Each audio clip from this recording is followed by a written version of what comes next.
Okay, so Michael, before we introduce our guests, I want to make sure folks know what we're talking about here. Artificial intelligence, AI, it's been around for a while now. The hype has even preceded the emergence of ChatGPT's much heralded release in 2022. Just think back to IBM's Deep Blue in the 1990s, and many applications in higher education have been using AI for quite a while, from things like adaptive math programs to chatbots that answer different student questions. But when a company, and I must say it's a very much different company now than when it released its original 3.5 version of ChatGPT in November 2022, when I don't think anyone knew about ChatGPT or OpenAI at that time. It really caught the world on fire. 100 million people rushed to start using it within months, which is really kind of an unprecedented rate of adoption.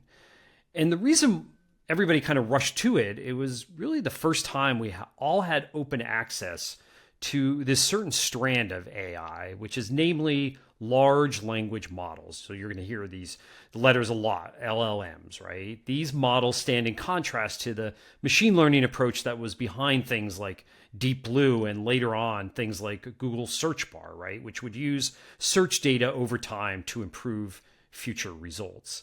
These LLMs are built very differently. They attempt to create a model that has many more layers that can learn over time from many, many more inputs.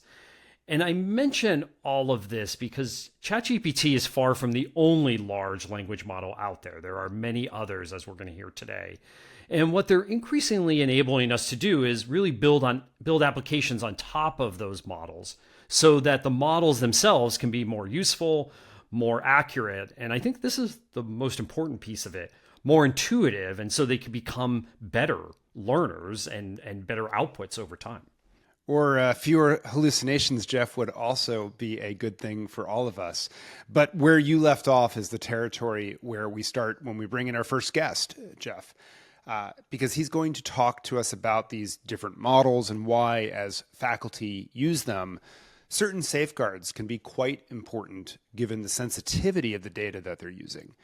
And how that data, frankly, without those safeguards, the companies like OpenAI would be using them to improve those models. And that's the fundamental tension here, I think. We want the models to improve, but we have sensitive data that we've got to be careful around. And I think there's questions about, do we want those commercially used, or are there other use cases? Now, before we get into all of this and more, one note from us. If you're just tuning in, or if you are a loyal listener, a couple of things you can do to really help the show.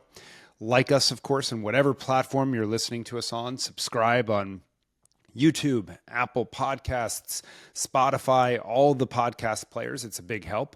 And if you have a minute, of course, leave us a review. And you can also email the show. We get a lot of pitches for guests, but we frankly like to hear what's on your mind and questions you might have for us. So just go to futureyoupodcast.com, click contact. And by the way, while you're there, subscribe to our newsletter. We're aiming to be much more active this year, which is going to be fun. Great way to communicate with all of you.